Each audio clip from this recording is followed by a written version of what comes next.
Well, good afternoon now to everybody.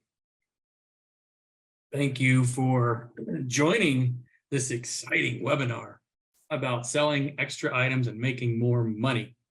I hope everyone is doing well, and I hope that you enjoy your lunch and hopefully learn something out of our little session here. So I'm Chris Piercy. I'm in charge of Horner Express's Backyard Expo division, and happy to be talking to you this afternoon. So without further ado, hopefully I will be able to share my screen and we'll start our little presentation. And just some housekeeping things. We have Lewis on the webinar as well from our marketing department. He's going to kind of be the supervisor of this participation of this event. And then at the end, we'll open it up for some questions. So if you could keep yourself muted until then, because I don't think everyone wants to hear you chewing your lunch. All right, let's do this.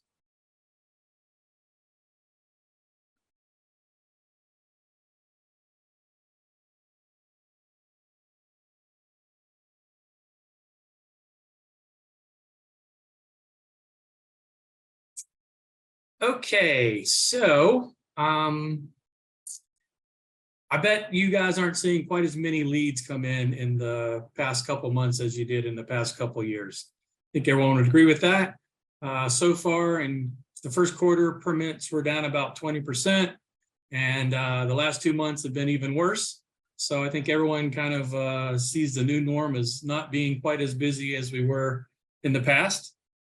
So what are we going to do to keep our businesses afloat and to keep putting commission dollars in our pocket? Well, we're going to try to make sure we close the sale every customer every time. We're going to sell bigger projects, hopefully. So to help to sell bigger projects, maybe we need to think about what else we can sell to them.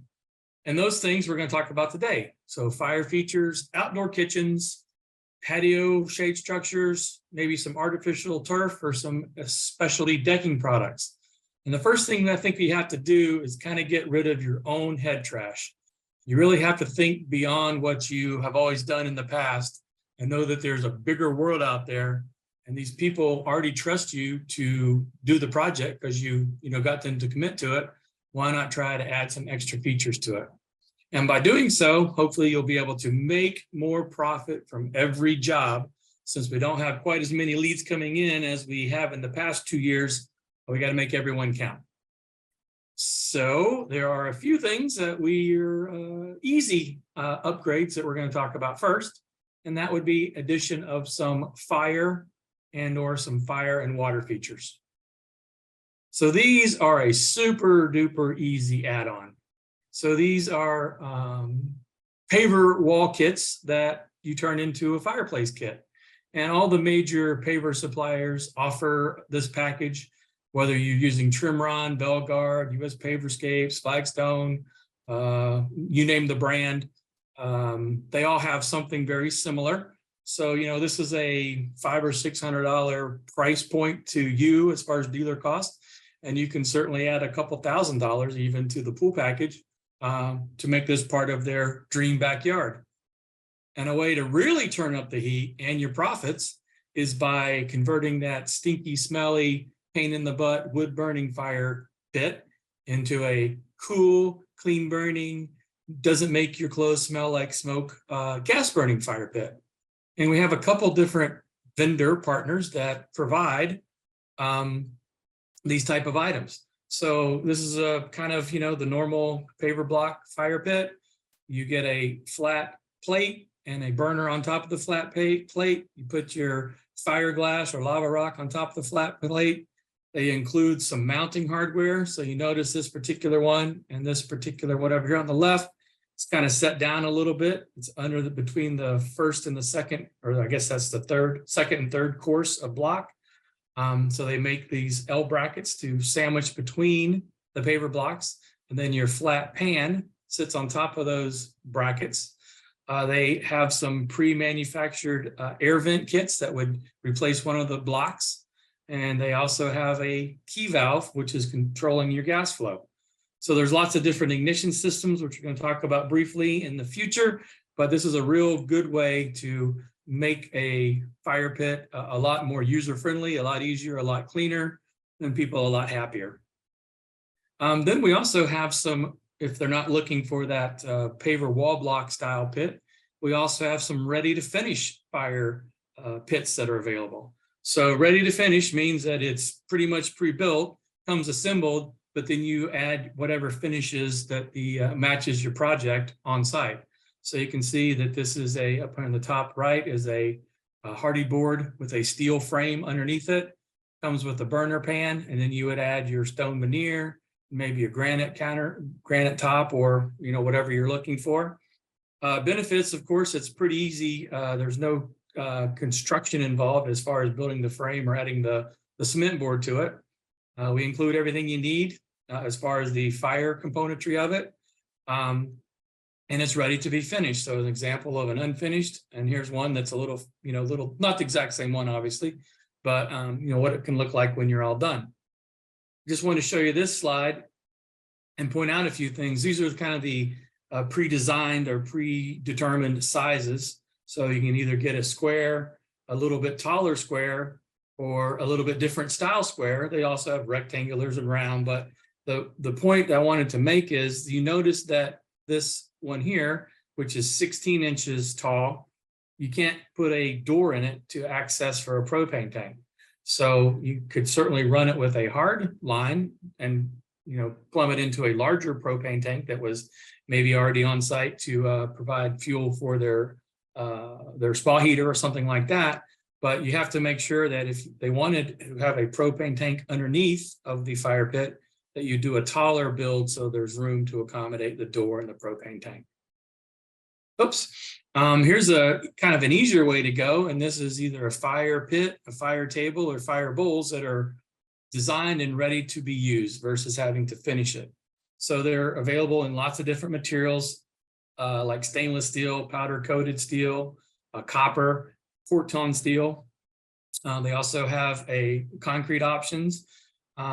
These also can come with a matching fire bowl or fire pit. They are usually ordered fuel specific. So if you ordered one, we would ask you what type of fuel is on site, whether it's liquid propane or natural gas. And there's lots of add-ons available.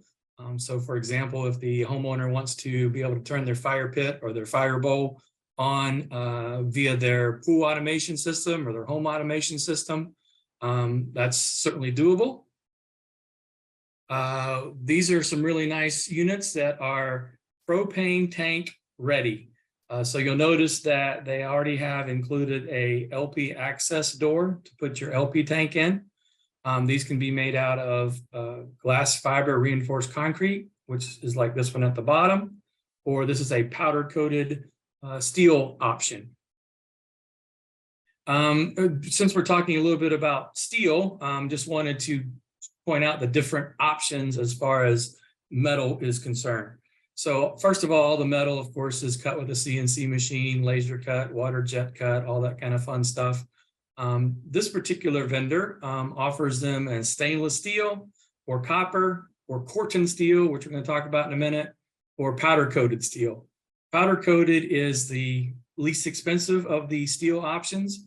It's done under what they call a galvanizing process, and that means basically that it's a lot stronger and the powder coating stays on a lot longer. And they offer a 10-year warranty on the powder coating finish on this particular brand. Beautiful thing about these are they're relatively lightweight.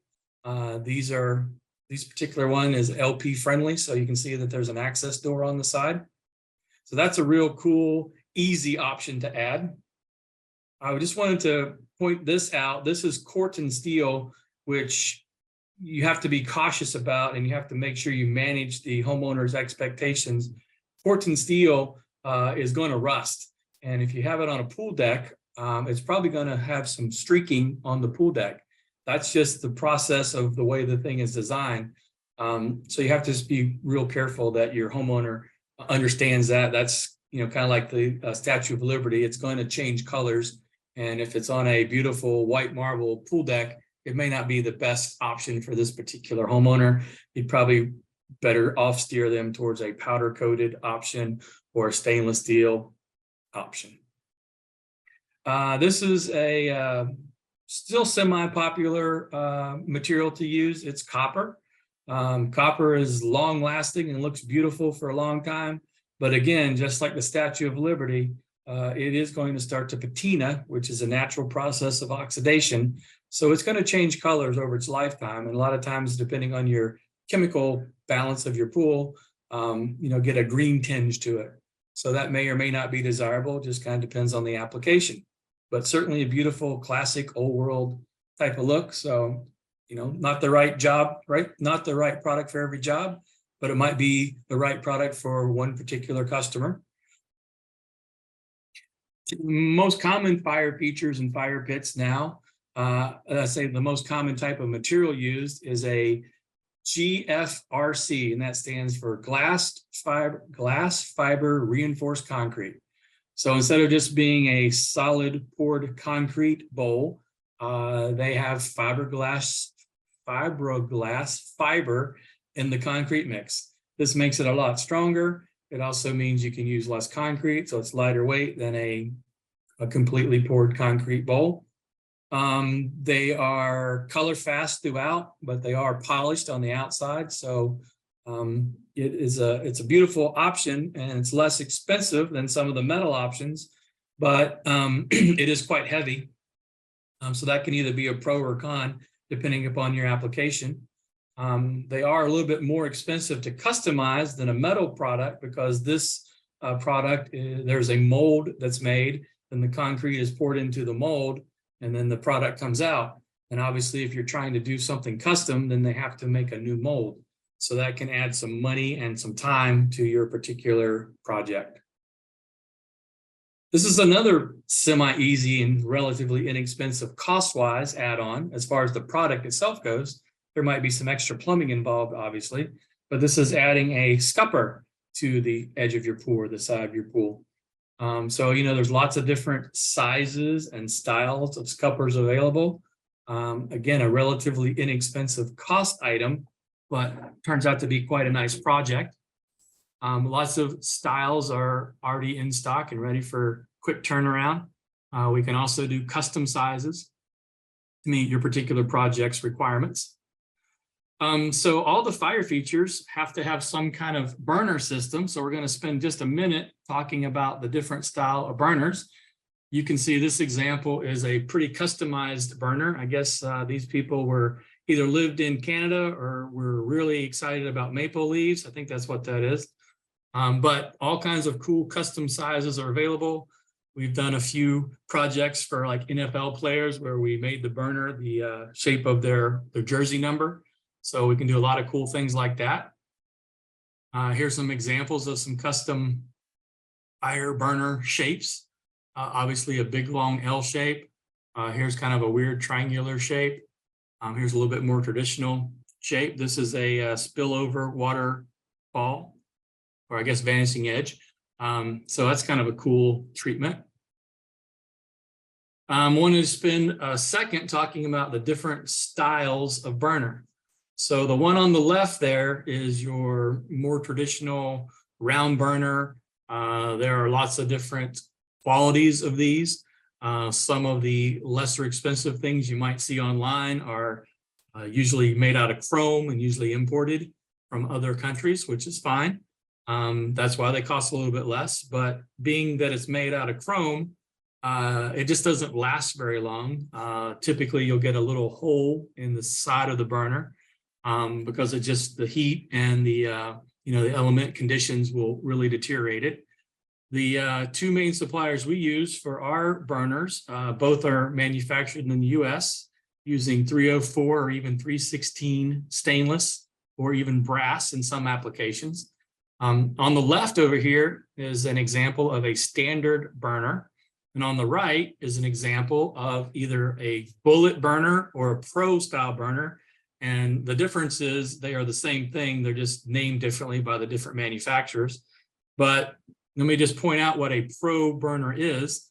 A pro burner has these little gas nozzles or tips or whatever you want to call it. And you notice that they are kind of bullet shaped, thus the name bullet burner.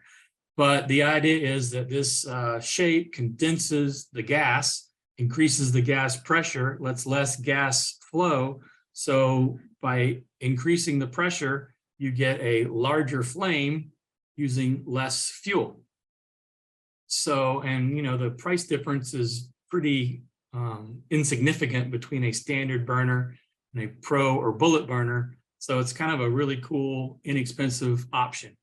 Something else I'll point out while we're looking at the burner is you notice that the better quality burner systems will have what they call a raised dam. So the idea here is rainwater, you know, could possibly get into these little holes or even these little holes over here. But if the center point where the main gas feed is coming in is higher than the holes, then the water doesn't get back into your gas feed line. On a bullet style burner like this one, there's a little weep hole at the end of each one of these arms. So any water that gets into this line gets heated up when the fire happens, and it gets pushed out of these little weep holes here as steam. So the idea is just to keep the water from getting back into your fuel line. In addition to fire pits, we have a manufacturer that has cool tiki torches and some really innovative and kind of crazy looking fire towers. So they have 20 different torch designs available.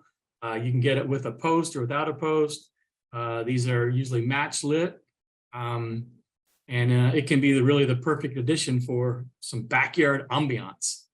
So look at these cool things, huh? Everybody wants one of those, right? I like them. How about something cool and creative and Game of Thrones-ish like this? Or even something kind of weird and funky like this. Like I said before, it might not be the right product for everybody, but it might be the perfect product for somebody. So why not talk about it? Give the people what they want. We also have some self-contained fountain options. So this could be or wouldn't have to be incorporated with a swimming pool. It's a great option for a remodel or a new construction. And I'm going to show you what they look like. So here's a before, obviously on the left. So you have a self-contained water holding vessel with a recirculation pump. This particular one had some LED lights in it. And there's finished product over here on the right. Obviously, this was a commercial application, but you know, they do similar things for residential applications as well. So I want to talk just a moment or two about the different styles of ignition systems, because that always comes up. So used to be that everything was what they call match lit, which means that you took a butane lighter, held it beside the burner, you took your other hand and you turned on the key valve, which is the gas diverter valve. So now you would have flame, you would add gas to it, and voila, you'd have fire. However, if the flame went out, you still had gas flowing. So, you know, the safety considerations were maybe not well thought out. So to get a UL certification, you have to have a flame sense system in your gas feature. So flame sense kind of means exactly like it sounds. If the flame goes out, the system senses there's no flame and therefore shuts off the gas flow. So they still sell match lit systems without flame sense, but kind of like they still sell the incandescent light bulbs versus, you know, all CFL. But anyway, you know, certainly not the safest option that there is out there. So let's talk about flame sense, which I explained to you. There's different options as far as flame sense. The first one up here on the top is, again, you're still going to use that same butane lighter, hold the butane lighter beside the burner. And then you let the gas flow, it lights, everything's cool. If the flame goes out, the gas goes off. The one down here at the bottom replaces the match with a spark igniter. This little guy over here on the right side has a AA battery in it. So you push that button in, it goes tick, tick, tick, tick, tick, and makes a spark beside the burner. The gas catches the spark, and voila, you have flame. So anyway, the basic idea here is that you have an automatic shut off if you don't have flame.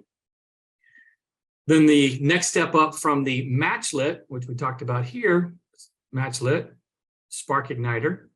This is a electronic ignition system. An electronic ignition system replaces that battery with a glow plug. So if you look at this picture here up on top, this is actually a glow plug, like in a diesel vehicle. So the way it works is you send low voltage to this control valve. The control valve then ignites this glow plug. The glow plug gets warm. Now it lets gas go to the burner and you have flames. If the flame goes out, then the unit will try to restart itself 3 times. If it doesn't restart itself in 3 times, it shuts everything down. So there are 2 different styles of electronic ignition system. One is a low voltage system and one is a 110 plug-in type system. So low voltage is used for applications where your fire feature is within 5 feet of the water. And you can use a low voltage system for applications that are further than 5 feet. You could also use a plug-in, simple 110 plug into an outlet thing. So the difference here really is this transformer. So this transformer is taking 110 power and dropping it down to 12 volts, so it's safe to be around the water. And this one doesn't have a transformer built into it. Simple, simple. The addition of the electronic ignition systems adds approximately, at dealer pricing, about $1,200 to the fire feature. So just keep that in mind. But a lot of people want it because a lot of people just want to push the button on their automation system, and voila, you have flame. Just a few minutes here on the correct installation, and this applies to any fire feature, but the key bullet points here are you only want to use fire rated media. Sometimes I get questions from people, can I just go to Home Depot and buy the lava rock from the garden center? And the answer is yes, you could, but you don't want to do that because that lava rock has moisture in it. The lava will heat up and sometimes it can pop. So that's one thing to make sure you do. Another thing to make sure that you do is to have some type of pan to hold up the media. You don't want to fill the whole vessel with the media because there's no ventilation that way. There's no way really for good drainage, just not very good. You also don't want to cover the pilot igniter if you're doing an electronic ignition system. You want to have that exposed. You don't want to bury it inside the media. You want to have some airspace in the container that you're putting the fire feature or burner into. That's what this is showing. You know, again, you don't want to fill the whole thing with gravel or sand or rock or whatever. So those are some important things. Very important to have venting. I think I got a better picture here of that. This is a cutaway of a fire bowl, a smaller fire bowl. You see how we have the pan here that the media is sitting on. Underneath of the pan is air space for ventilation.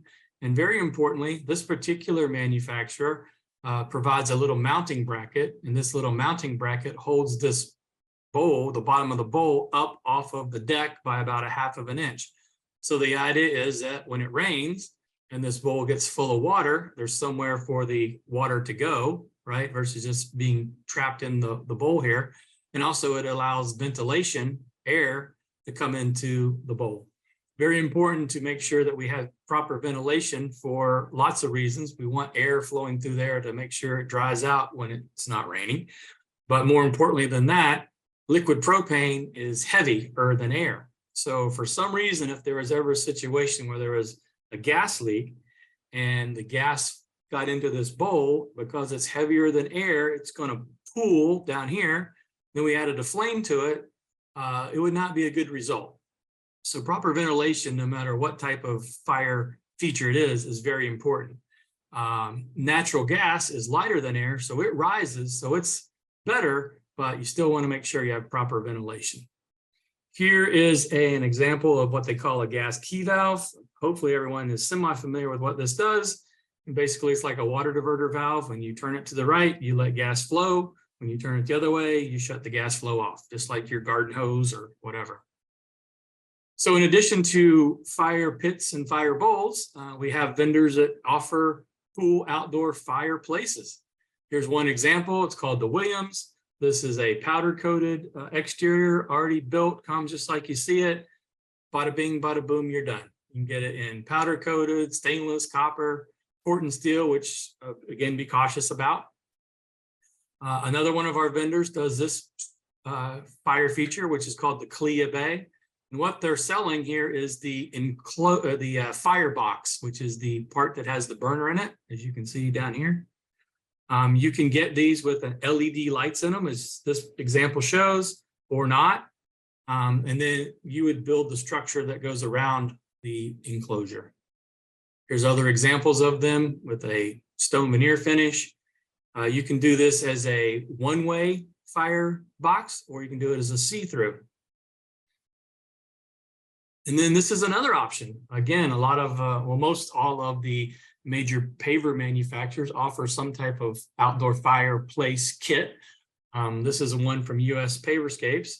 If someone wants a wood burning fireplace outdoor that looks like this is a pretty nice way of going because it comes as a kit. It's quite heavy. It actually comes in two pieces. This is one piece, the whole top. This is another piece, the whole bottom. So these are built, right? So they're quite heavy, but there's no real mason involved. You're pretty much set it and you're done. I mean, the setting is not easy, and you need machines and all that stuff, but you know, it's a pretty fast installation process versus having to contract a mason to lay each block by block. Another item that you can sell is patio shade structures. We partner with a company called Renaissance. This is a pre-designed, pre-engineered kit. It comes complete with all the hardware. It comes unassembled. It's assembled on the job site. There are 5 different models, and the pricing of these units are based on the model. The one up here on the top left is called the Moderna. It's a pretty standard, not a whole lot of frills to it. You can get all these as a freestanding unit, which is what you're looking at on the top, or an attached unit, which is what you're seeing on the bottom. The one down here to the right is called a Contempo. It costs a few dollars more than the one on the left because we've added some little trim pieces on the ends of the structure. Next one is called the Classico, and it costs more because of the trusses. So now we have more aluminum. These are all powder coated aluminum. So it looks more like a traditional wooden structure, but it's powder coated aluminum. So we've added these trusses. So that means there's more material, which means it's more cost. The one down here on the bottom right is called a Fresco. It's my favorite. I think it's the coolest because it's unique. This has a clear polycarbonate roof panel. So it lets sunlight through, but it keeps rain and a little bit of the heat out. Again, you can get it as a freestanding or an attached unit. And then the least expensive option is called the Aria, and it's more of a traditional shade pergola or trellis. So this one just has aluminum tubes that are running the width of the structure here. So water and sunlight and weather are going to come through this, but it does provide a little bit of shade. Here's some real world pictures along with the swimming pool. This is an attached structure. This is probably the Contempo because we don't have any trusses in the middle, just on the ends. But here's a Fresco down here on the bottom right as part of a cool raised area. Probably have a fire pit back here. Another Fresco over here. Maybe that's the Aria. I think that might be the Aria up on the top. It is. Bottom left is a Classico over a fire pit area. So we have a general dealer price structure, kind of what I call a cheat sheet to give you the pricing ish, but each one of these projects is bid to the job site. So before we can provide you a quote, we will need to get an address, and the engineering is done based on wind load and hurricane rating for that particular specific zip code.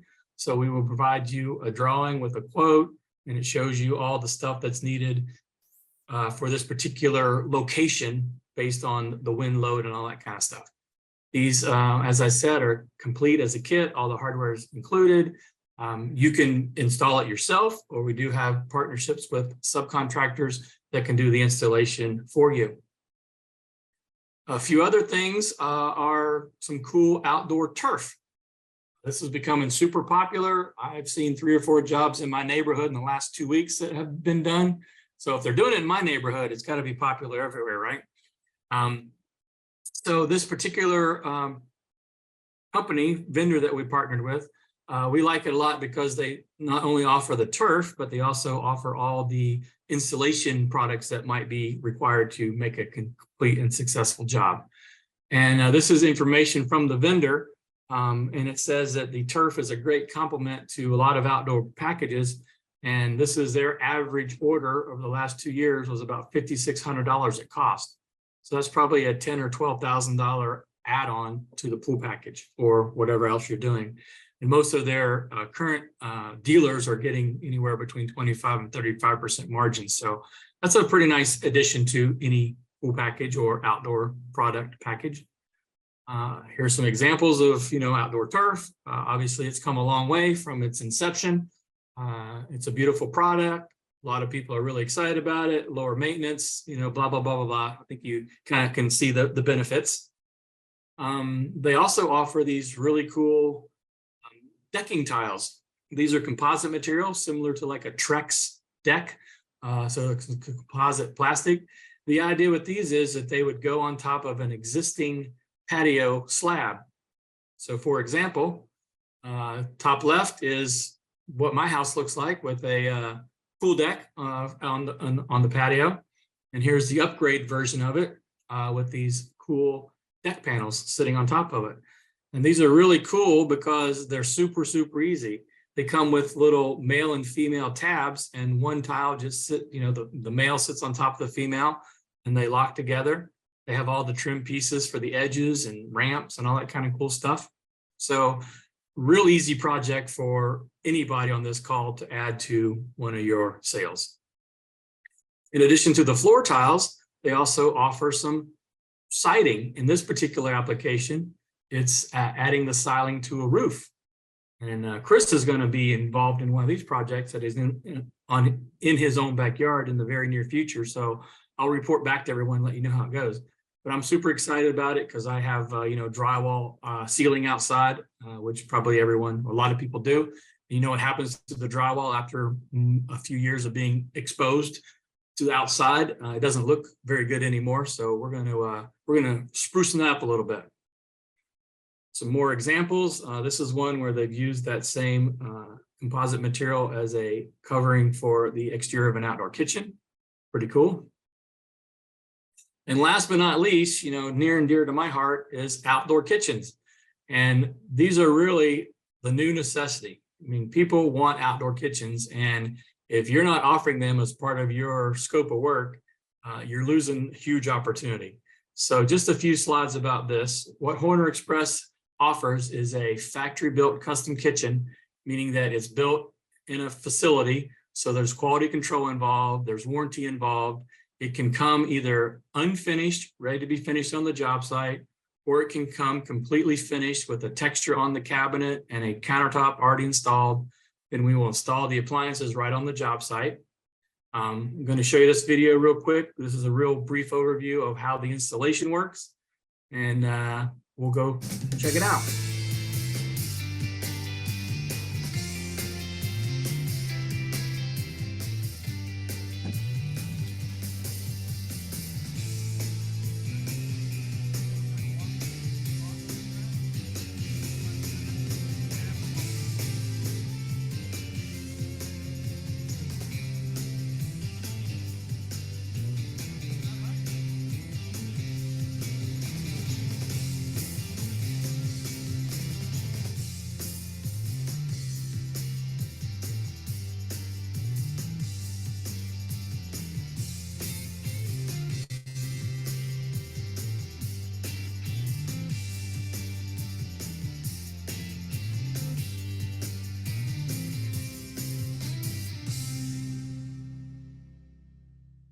Voila.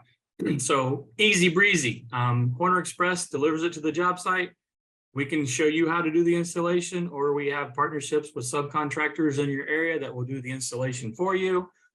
Typical installation takes about an hour, and they're up and happy and using their outdoor kitchen possibly that same evening. We can send it from the factory with a natural stone tile countertop and an acrylic texture. So it's just setting it in place, dropping the appliances in, and they're done. Or we can send it unfinished, and now we're going to add stone veneer to it, and we're maybe going to do a solid granite countertop. This delays the installation process by a little bit, but still typically the cabinet and appliances are in place in one day. Then it's a few days after that that the granite countertop gets installed. So we talked a little bit about cabinets, just real briefly touch on our equipment supplier. We promote and prefer Somerset brand. They have lots of huge catalog of products, lots of different cost levels of grills, lots of different doors and drawers. We can, take questions offline, but this is our preferred brand. However, since we're building a custom kitchen, if your heart was set on brand X, we can manufacture the cabinet to accommodate whatever brand the customer might want. So we don't want to say no, we want to say yes as much as possible, and we have the ability to do so. And then last slide says, so what, who cares? And this is really related to outdoor kitchens, but hopefully some of the information might translate to other items. So when you sell an $80,000 pool package, does anyone know what the profit is? Sometimes you might think you know, but maybe you don't. I ask the question a lot, and I get normally it's about 8 to 10%. So on $80,000 kitchen, the math is about $8 grand in profit. What happens if something goes wrong?